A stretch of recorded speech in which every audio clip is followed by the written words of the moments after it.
Irmã querida, você que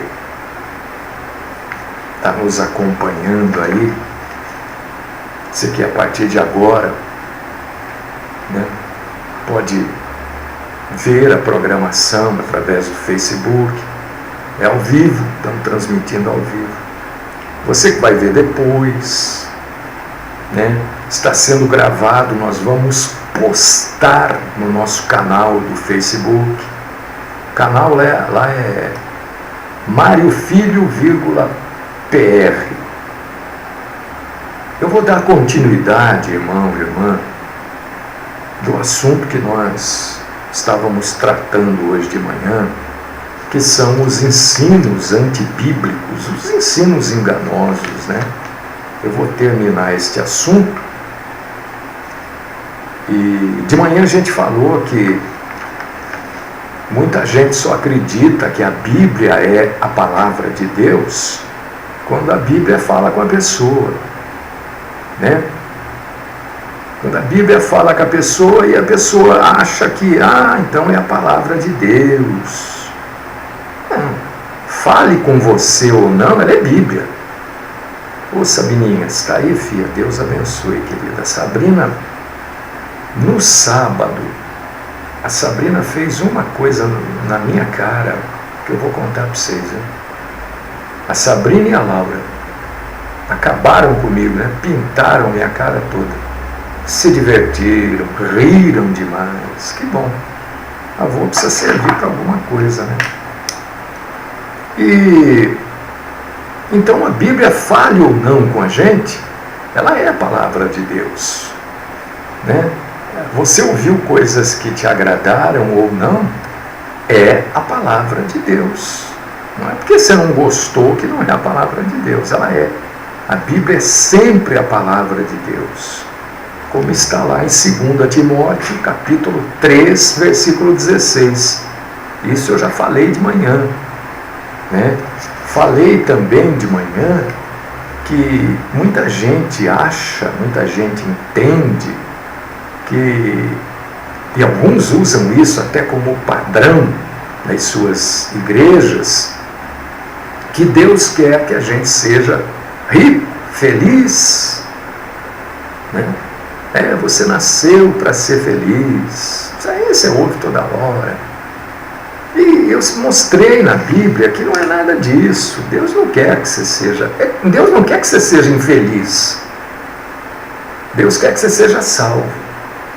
Deus não quer que você seja feliz. Deus quer que você seja salvo. Porque a vida aqui na Terra é extremamente curta, é extremamente passageira, muito rápida. Então, Deus não está preocupado se você é pobre, se você é rico, se você está comendo arroz, feijão, pão com ovo, banana com pão. Deus não tem esse tipo de preocupação, nem comigo, nem com você, nem com ninguém. Deus quer que você seja salvo. Deus não está preocupado, meu irmão. Isso é difícil das pessoas entenderem. Isso tudo eu já falei de manhã. Eu estou só relembrando, porque eu estou tratando o mesmo assunto. Deus não está preocupado se você está com câncer, se você está com arteriosclerose.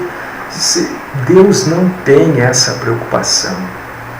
Porque mais dia, menos dia, nós vamos ficar doentes e vamos partir. Ninguém parte, ninguém morre, né, como dizem aí, ninguém entra em óbito se não estiver doente, né? Eu sei que todas as vezes que eu falo isso, algumas pessoas falam: pastor, não é assim não. E uma pessoa que teve um ataque do coração, ela teve o ataque, o coração ficou doente no momento do ataque. E a pessoa que levou um tiro, pastor, a pessoa levou um tiro no momento que a bala, o projétil ou o projetil perfurou, adoeceu alguns órgãos que levaram à morte. Ninguém morre sem estar doente. Então todo mundo um dia vai ficar doente. Uns vão ficar doentes muito tempo, outros vão ficar doentes alguns dias, algumas horas e vão morrer. Faz parte da vida.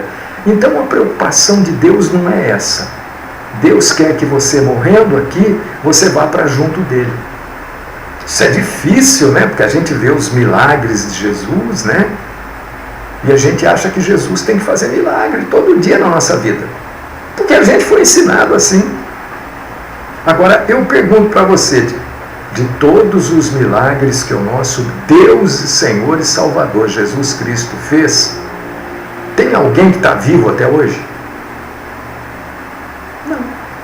Ele ressuscitou Lázaro. Lázaro depois, num determinado momento, morreu. Paulo ressuscitou Eutico, que num determinado momento morreu, foi embora. Então Deus não está preocupado não se você está bem de vida ou não, se você está rico, se você está feliz ou não. Deus quer que nós sejamos salvos. Já falei isso de manhã. Também falei de manhã que a função da igreja, a função, a prioridade da igreja, irmã Fátima, saudade você, irmã Fátima. Muito tempo que a gente não se fala. A prioridade da igreja não são as obras sociais. Não quer dizer que a igreja não possa fazer as obras sociais. Pode fazer, claro. Mas não é função. Não faz parte das atribuições da igreja as obras sociais. De jeito nenhum. E já mostrei isso de manhã, né, que Jesus não falou para discípulo nenhum, quando ele mandou os discípulos, Mateus capítulo 28, versículos 18 ao 20, Jesus despachou os discípulos e falou o que para eles? Olha, vocês vão aí, vocês cuidam dos pobres, viu? Vocês não deixem os pobres passar necessidade. Foi isso que Jesus falou? Não. Ele falou, olha, vocês vão por aí, por todos os lugares, por todas as nações, povos de todas as línguas, de todos os idiomas, prega o Evangelho para eles. Ensina a cada um deles a ouvir e a obedecer o Evangelho. Não foi isso que Jesus falou? Mateus 28, 18. Depois Atos, capítulo 1, versículo 8, Jesus falou, olha, vocês serão minhas testemunhas. Então, a igreja pode ajudar os pobres? Claro que pode, mas não é atribuição da igreja. Porque a igreja não é social. Nós ainda carregamos conosco algumas coisas que não fazem parte do cristianismo evangélico, que já foram abolidas lá na Reforma, em 1506, né, se é que é isso. Isso tudo eu já falei de manhã, tá? Estou só repetindo porque é uma continuação para a gente encerrar o assunto. E nesta continuidade, Deus diz assim para a gente que Ele se importa assim com o tipo de vida que a gente leva aqui. E esse tipo de vida não se refere se você tem uma vida materialmente boa, se você tem uma vida de posses ou uma vida de dificuldade. Não. Deus se importa com o estilo de vida pecaminoso que a gente leva. Então, se você leva uma vida de pecado, Deus está se importando com você. Mas quem tem que sair do pecado é você. É você que tem que entender, olha, eu não estou seguindo o nosso Senhor, eu estou me enganando aqui, eu tenho que abandonar esses pecados. E tem muitas coisas que a gente faz e que são coisas pecaminosas, e tem muita coisa que nós fazemos e achamos que não é pecado. Tem coisas que a gente não faz porque acha que é pecado, mas na realidade não é pecado. Então nós temos que ter um entendimento bíblico do que é e do que não é pecado. Romanos capítulo 6, versículo 13, diz assim: não ofereçam os membros dos seus corpos ao pecado, como instrumento de injustiça.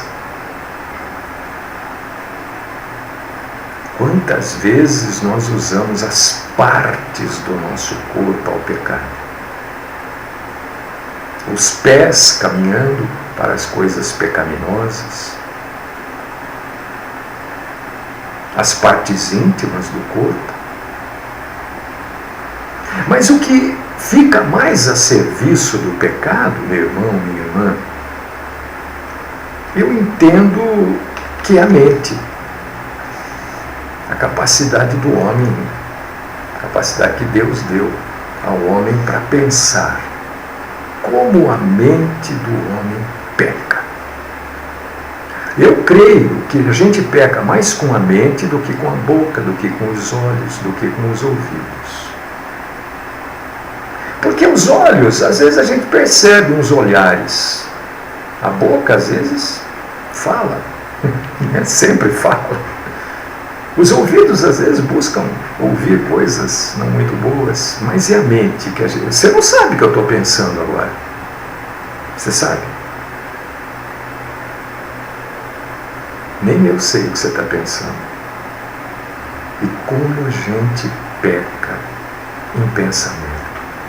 Por causa disso que Jesus falou, olha, se você se imaginar, e Jesus citou uma relação sexual extraconjugal, ou fora do casamento, ou sem casamento, se você se imaginar com aquela mulher, você já está pecando com ela. Por que ele diz isso? Porque ele sabe que exatamente a gente pensa coisas. Quantas vezes nós maquinamos coisas, nós imaginamos, o ser humano, estou dizendo nós, estou dizendo o ser humano, imagina-se muitas vezes matando alguém. Ai, pastor, eu não.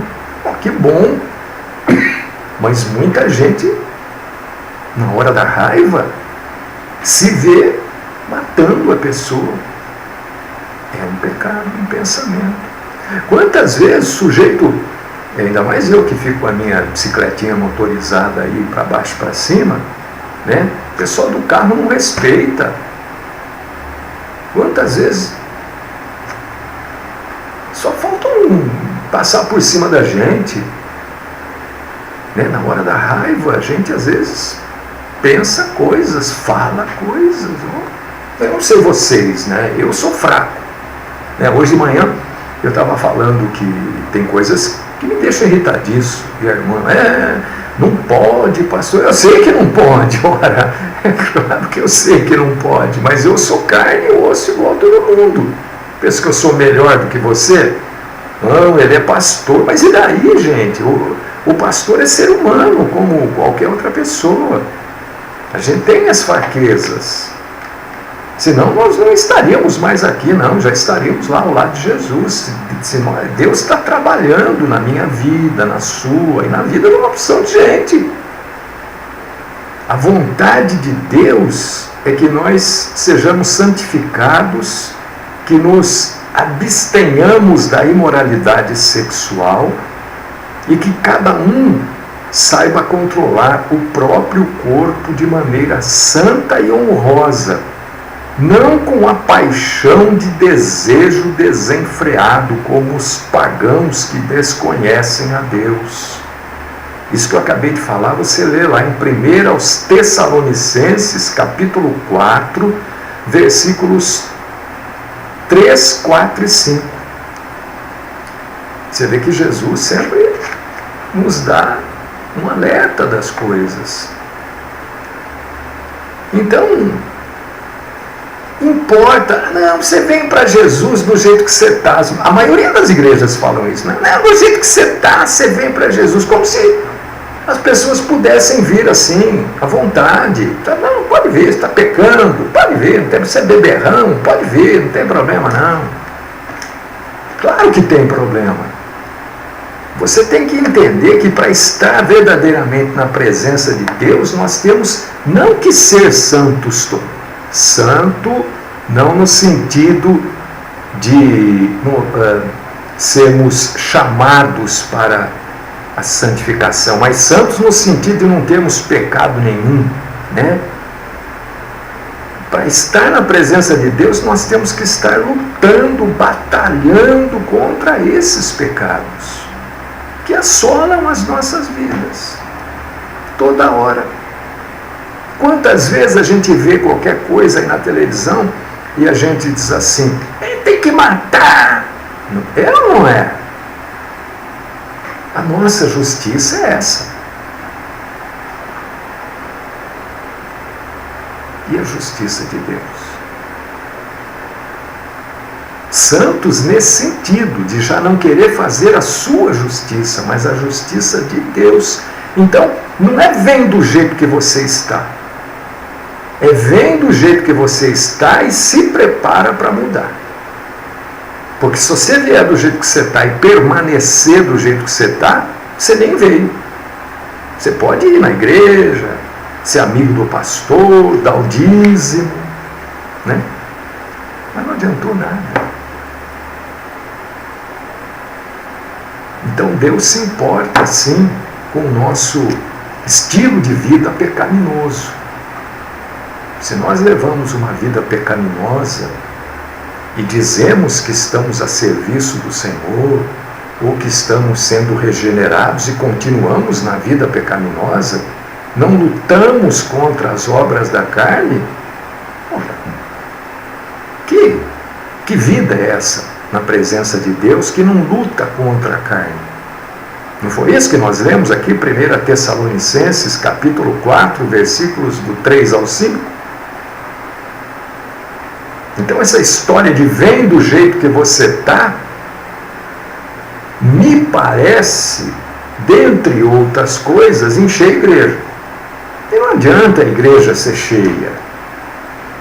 Né? Tem igrejas aí que eu conheço, infelizmente, eu sou obrigado a repetir essa frase minha tão batida, tão antiga, né? A maioria das igrejas, salvo raríssimas exceções, são igrejas cheias, abarrotadas de gente. Tem culto que fica a gente para fora, não tem nem lugar para sentar. Mas será que está todo mundo ali salvo? Será que todo mundo que está ali está buscando um estilo de vida que não é pecaminoso? Porque é muito mais difícil você controlar 1000 do que controlar 100. Então não é igreja cheia, não é porque a igreja está cheia que a igreja é bíblica. Ela pode estar cheia de gente. Eu conheço algumas igrejas que as pessoas vão em cultos lá, em determinados dias da semana, e saem para fumar. Você sabe de onde eu estou falando. A pessoa sai para fumar.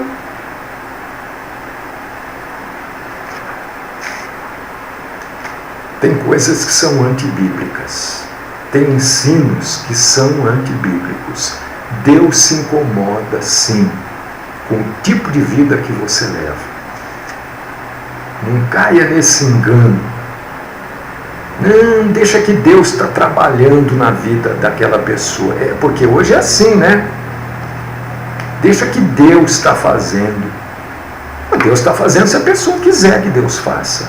Se a pessoa permitir que Deus faça. Se a pessoa não permitir, Deus não vai fazer. Ué, pensa que Deus...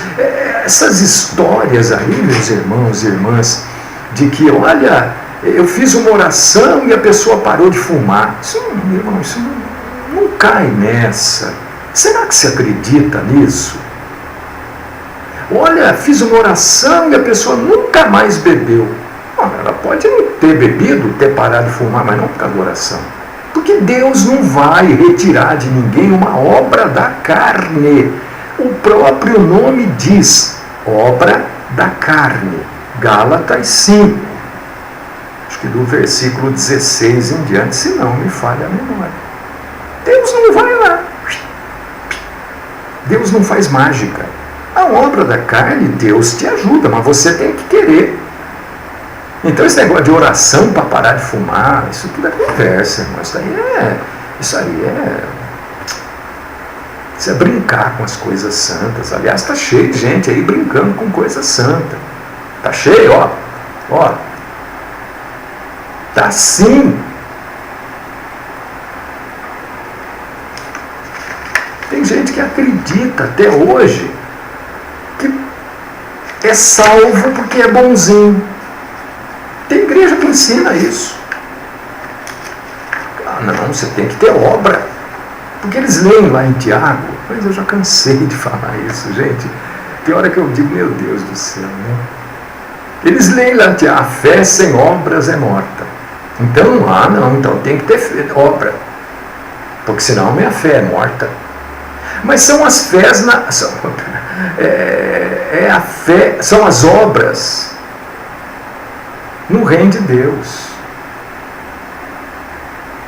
Não são as obras no reino dos homens. Por que Abraão teve como crédito justiça? Porque ele tinha boas obras. Eu vou me valer agora do judaísmo. Eu vou me valer agora do Velho Testamento. É só você ler lá Gênesis capítulo 15, versículo 16. Eles gostam de pegar as bênçãos de Abraão e tal. Mas por que Abraão foi imputado a ele a justiça? Por quê? Porque ele tinha boas obras? Não, leia lá. Gênesis 15, 16. Porque ele creu. Boa obra não salva ninguém. Eu vou ajudar o pastor Mário lá a fazer o programa, porque aí Deus vai se agradar de mim. Olha, se você vai me ajudar a fazer o programa, achando que Deus vai se agradar de você, eu nunca falei isso. Você tem que me ajudar a fazer o programa, porque você entende que aqui se prega a palavra. Não por causa da obra, para Deus se agradar de você. Não para você ser bem visto aos olhos de Deus. Lugar nenhum da Bíblia diz isso. Olha, ninguém, por causa de boas obras, vai receber benefício de Deus, não. É só você pensar no que Deus, num determinado momento, falou.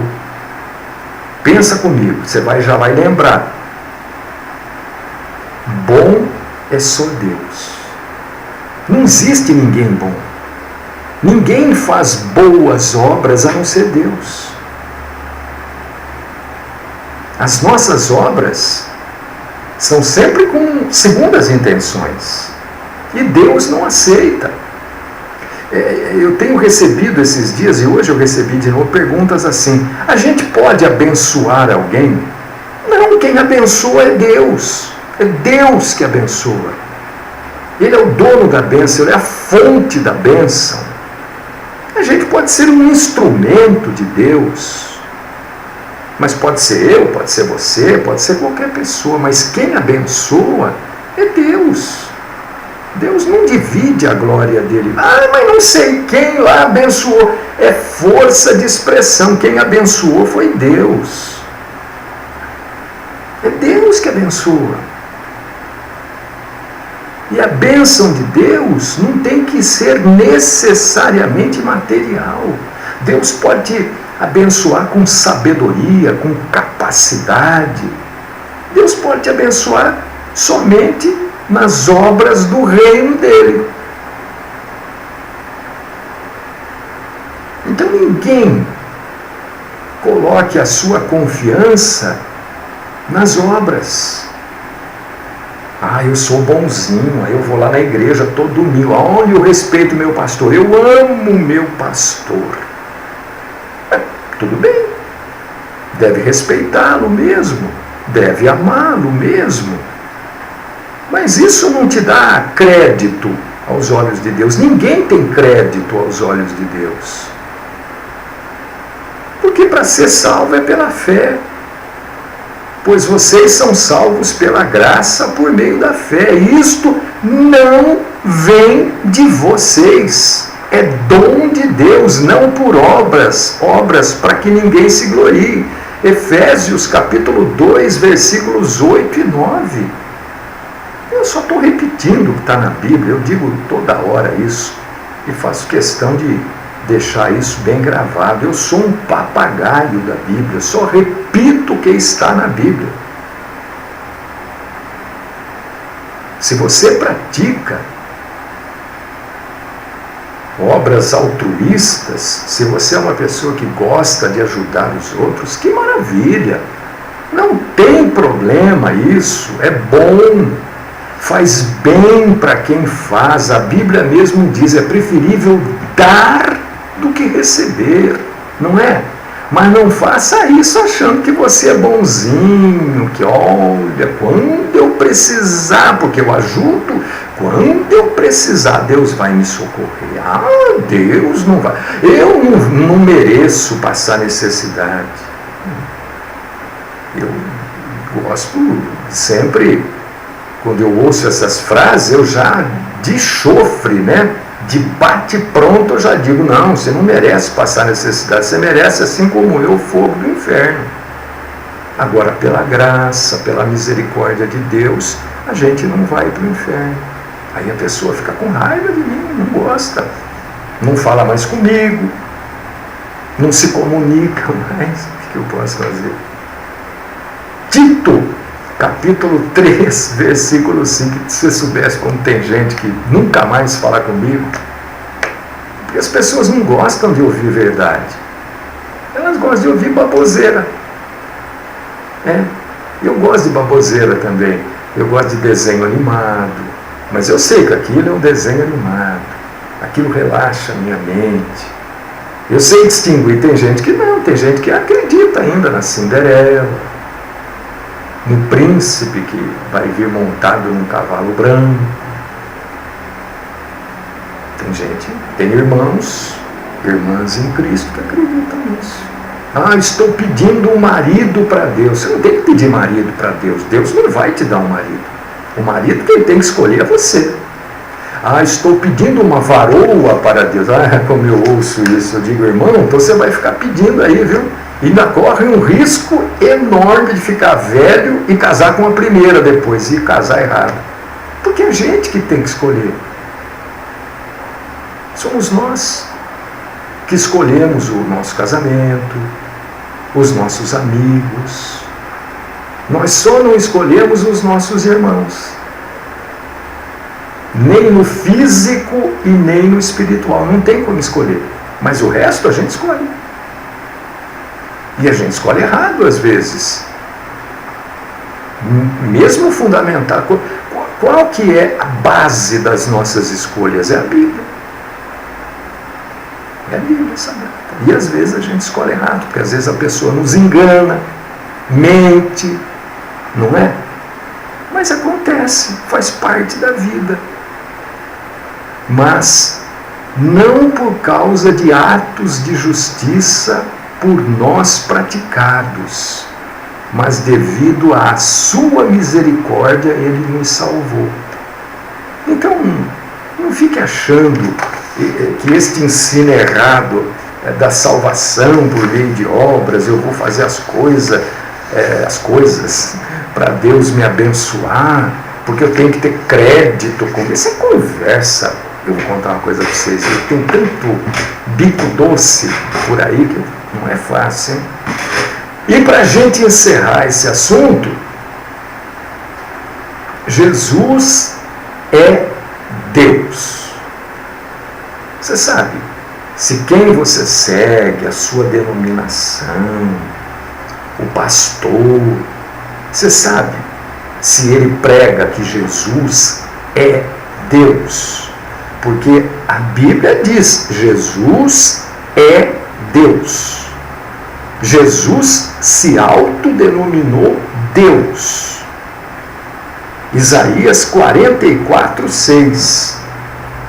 Assim diz o Senhor, o Rei de Israel, o seu Redentor, o Senhor dos Exércitos. Eu sou o primeiro e eu sou o último. Além de mim, não há Deus. Isaías 44:6.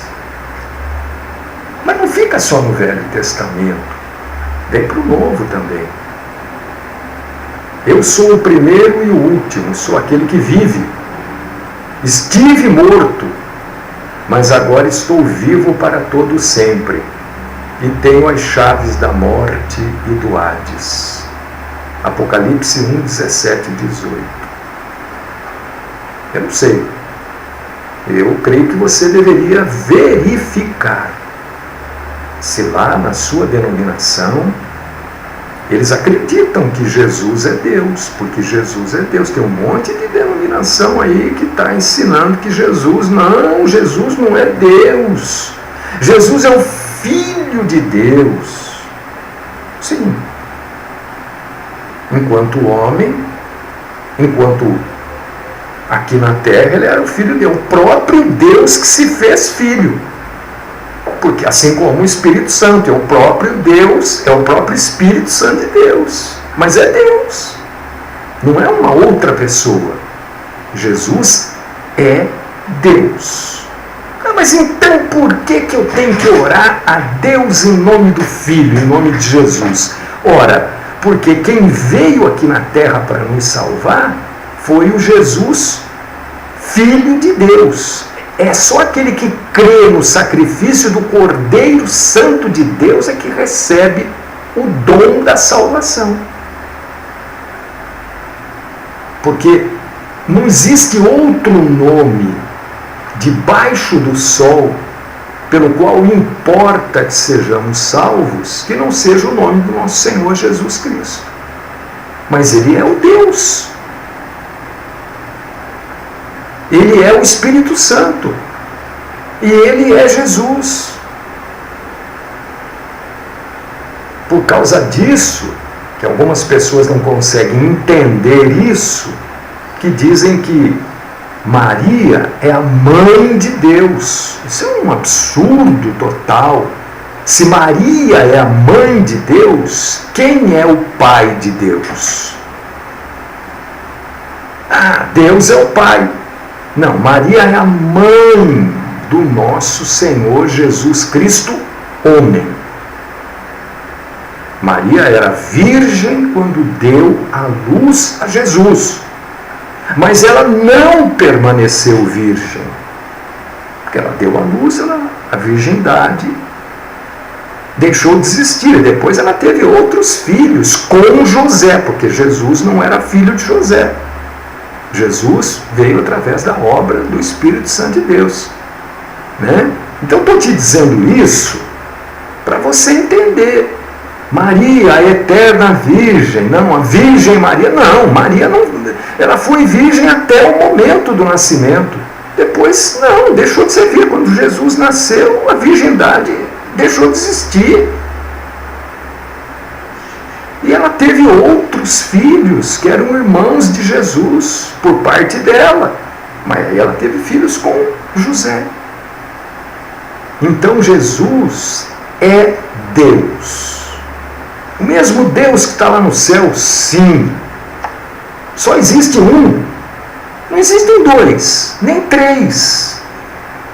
É Deus que é Pai, é Deus que é Filho e Deus, Jesus.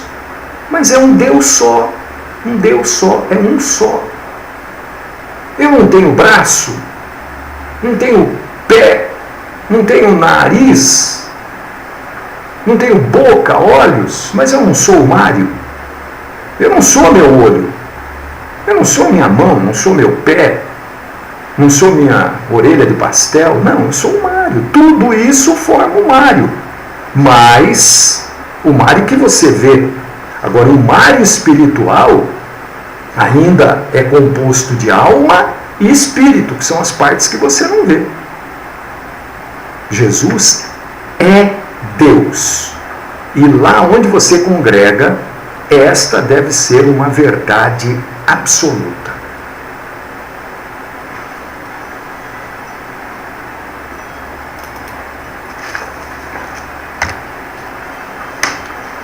Amado Pai, poderoso e maravilhoso Senhor da glória, nós te agradecemos, Senhor, nós te glorificamos por tudo que o Senhor nos esclareceu nesta segunda-feira. que o Senhor não se preocupa se somos ricos ou pobres, que a prioridade da igreja não é ajudar os pobres, que Deus se importa sim com o nosso estilo de vida pecaminoso. Aprendemos que Jesus é Deus. Aprendemos que a palavra de Deus não é só a palavra de Deus quando ela fala com a gente, ela sempre é a palavra de Deus. E aprendemos também que a salvação não pode ser obtida de maneira nenhuma, em hipótese alguma, pelas obras. Queremos te glorificar e te agradecer, Senhor. Dizer assim: gratos nós somos e graças nós te damos por tudo isso que já está na Bíblia, mas que o Senhor a cada dia nos lembra, porque o Senhor não quer que nós sejamos desqualificados desconhecendo a sua santa palavra. Continua falando conosco e nos instruindo. Esta é minha oração, no nome do Cristo Jesus e Salvador. Amém.